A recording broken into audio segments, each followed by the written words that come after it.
Kundan all point की खबर का असर हुआ है।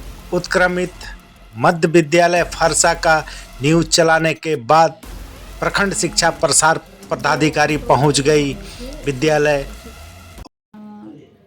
जो फोटो वायरल हो रही थी उसी को देख करके मैं गई हुई थी ऑफिस फरसा मध्य विद्यालय और सारा जांच कर रिपोर्ट बना दी है।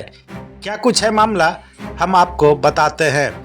पाकुड़ प्रखंड अंतर्गत फरसा उत्क्रमित मध्य विद्यालय, जहां पर कि विवाद ही विवाद है, शिक्षकों के बीच गुट बनी हुई है, मध्याह्न भोजन चलाने में भी समस्या है। यानी विद्यालय में पढ़ाई लिखाई कम और अखाड़ा ज़्यादा बना हुआ है। इसको लेकर के ग्रामीण भी काफ़ी हो हल्ला मचा रहे हैं कि विद्यालय सुचारू रूप से चले, बच्चों को सरकार से मिलने वाली योजनाओं का सुविधा मिले, लेकिन ऐसा संभव नहीं हो रहा था। इसी बीच बच्चियों को लेकर के डीसी ऑफिस पहुंच गए थे और बच्चियों को रात में छोड़ दिया गया था, जिसके बाद अभिभावकों ने काफ़ी हंगामा किया था और फिर कुंदन ऑल पॉइंट न्यूज में चलने के बाद पदाधिकारियों ने संज्ञान ले लिया है और इस मामले में प्रखंड शिक्षा प्रसार पदाधिकारी पाकुड़ का बयान सामने आ गया है।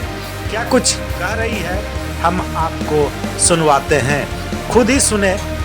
प्रखंड शिक्षा प्रसार पदाधिकारी एक्शन ले ली है, एक लेटर भी जारी किया है जिसमें अपने वरीय पदाधिकारियों को लिखी है कि उस विद्यालय के शिक्षकों को हटाकर दूसरे शिक्षकों को दिया जाए ताकि विद्यालय सुचारू रूप से चले। चूँकि शिक्षक भी दो गुटों में बढ़ चुके हैं। हेड सर की बात दूसरे लोग नहीं सुनते, उनके सहायक शिक्षक हेड सर की बात नहीं सुनते, मध्याह्न भोजन चलाने वाले दूसरे सर की बात सुनते हैं, हेड सर की बात नहीं सुनते हैं। इस तरह से यहाँ विवादों का अखाड़ा बना हुआ है। हालांकि सच क्या है यह प्रखंड शिक्षा प्रसार पदाधिकारी अपने जांच रिपोर्ट में वरीय पदाधिकारियों को लिखा है, लेकिन वह बता रही है कि विद्यालय से शिक्षकों को हटाकर ही विद्यालय को सुचारू ढंग से चलाया जा सकता है। सुनिए क्या कहती है प्रखंड शिक्षा प्रसार पदाधिकारी। बहुत बहुत शुक्रिया।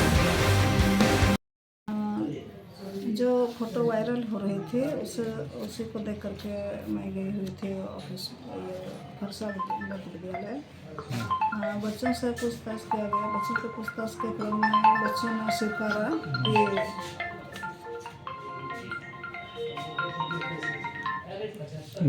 जी बच्चों के द्वारा स्वीकार किया गया कि हम लोगों को टीचर लेकर के गए थे। उसमें से हेडमास्टर से हमने बात किया। हेडमास्टर ने कहा कि मुझे इसके बारे में कोई जानकारी नहीं है। जब थोड़ा सा सख्ती से पूछा गया तो उसके द्वारा कहा गया कि उसके यहाँ सलमा नाम के एक ICT इंस्ट्रक्टर काम करती हैं। उसके बड़े भाई की तबीयत खराब थी, सो वह बच्चों को लेकर के अपने बड़े भाई को देखने के लिए ले गए थे। इस बात की पुष्टि के लिए मैंने खुद उससे फिर पूछा कि क्या मैडम आप बच्चों को लेकर के अपने घर गए थे, तो उसने इनकार कर दिया कि हमको इसके बारे में कोई किसी की भी कोई जानकारी नहीं है। किसी परिचित के द्वारा हमको फ़ोन आया कि आपके बच्चे मार्केट में घूम रहे हैं, इसलिए मैंने अपने बच्चों को देखने के लिए मार्केट गए और वहाँ मैंने अपने बच्चों को पाया। तो बच्चों से जब पूछताछ की गई तो बच्चे स्वीकार किए कि उसमें एक टीचर हैं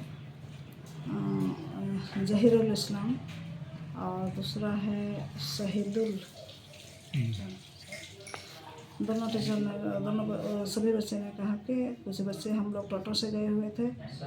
टोटो जो है जहीरुल सर ला के दिए थे, उसी में हम लोग को चढ़ा के ले जाया गया और कुछ बच्चे टीचर के साथ ही कार्यालय गए हुए थे। बच्चों के द्वारा हमने पूछा कि कार्यालय जाना था तो बहुत लोग मेरे पास आता, क्या बात था हमको बताता। तो सर को मैडम हम लोग सर के कहने पर गए, सर ही ले गए थे। तो इसलिए हम लोग वहाँ गए थे कि हमारे यहाँ जो पुस्तक की पोशाक की राशि आई हुई है वे शिक्षक लोग हम लोग को नहीं दे रहे हैं, यानी क्षेत्रीय भाषा में हम लोगों ने कहा कि खा गए। तो हमने समझाया बाबू देखो, तुम लोग का जो पोशाक की राशि है वह राशि तुम्हारे निजी खाते में आती है, तो यहाँ तो सवाल ही नहीं है कि शिक्षक के बीच में वो पैसा आती है। तो बच्चों को शायद जानकारी नहीं थी, इसलिए कोई जवाब सटीक जवाब नहीं था। तो इस बारे में हमने जिला को भी अपना जांच रिपोर्ट दे दिया है कि तत्काल हमने ये रिक्वेस्ट की कि सभी शिक्षकों को वहाँ से हटा करके अन्य जगह पर नियोजित कर किसी अन्य शिक्षक से वहाँ काम लेने से शायद मेरे ख्याल से छात्र हित और शिक्षक हित, विद्यालय हित दोनों के लिए अच्छा रहेगा। इसलिए ये मैंने डीएससी को रिक्वेस्ट लेटर भेजा है, जो मेरी अपनी सोच है कि एक बार इसको साफ करने से अच्छा रहेगा। अब देखें उस पर क्या जवाब होती है, क्या कार्रवाई सर के स्तर से होती है।